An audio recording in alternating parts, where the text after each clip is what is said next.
తన పుట్టినరోజు పెళ్లి రోజు 10 మందికి అన్నం ఎందుకు పెడుతున్నారు? ఒక గౌరవము, తృప్తి, ఆనందం, ఇవన్నీ గౌరవంలోనే దక్కుతాయి. గౌరవం లేకపోతే నీకు డబ్బు నచ్చి వాడికి అన్ని డబ్బులు ఉన్నాయి కానీ వేస్ట్ ఫెలో అంటే వేస్టే కదా. వాడికి అన్ని బంగళాలు ఉన్నా ఏం లాభం? మన ఇంటికి 10 మంది రారు, వాడికి ఆపద ఉందంటే నలుగురు చూడడానికి రారు, ఎవరికైనా ఆపద ఉందంటే వాడు వెళ్ళడు, వాడికి ఉంటే ఎంత లేకుంటే ఎంత అనుకుంటారు. ఒక మనిషి అలా నడుచుకుంటూ వెళ్ళినప్పుడు నీ వైపు ఎవరైనా చూస్తే వాళ్ళ ముఖం ఇలా నవ్వుతూ వెలిగిపోయి చూడాలి, ఇట్లా కనీసం పలకరించకపోయినా బాగున్నారా అనేటువంటి ఒక హార్ట్ టచ్ కావాలి. చాలా రోజుల తర్వాత కనిపిస్తే దగ్గరికి వచ్చి ఇలా ఆప్యాయంగా పెట్టుకొని బాగున్నారా అన్న, బాగున్నారా అక్క అనగలగాలి. లేకపోతే నీ ముఖం చూడగానే దీనికి డబ్బు ఉన్నది కానీ అది ఎవరితో నాకెందుకు అని అడిగిట చూస్తారు. అంతకంటే అవమానం ఏముంది? అనుందా? ఉందా? అది బతుక?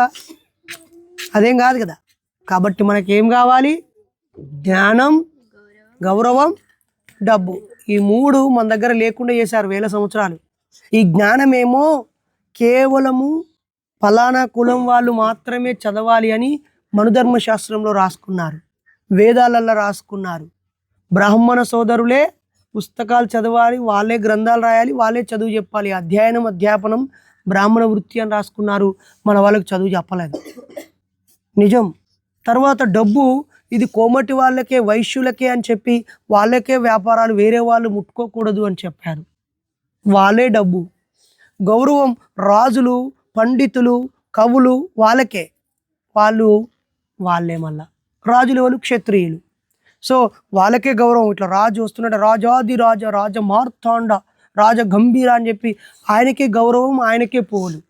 ఈయనకు జ్ఞానం, పండితుడు, ఈయనకు గౌరవం.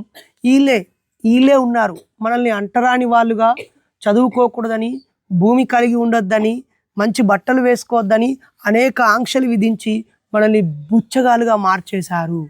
కాబట్టి ఇప్పుడు మనకు జ్ఞానం కావాలని బుద్ధుడు జ్ఞానబోధ చేశాడు.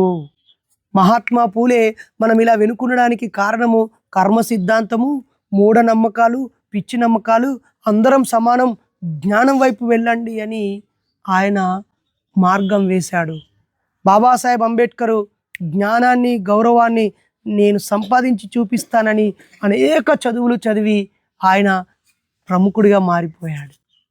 కాబట్టి మనందరం తిడుతూ బాధపడుతూ కూర్చోవద్దు, ఈ 3 అందుకోవాలి.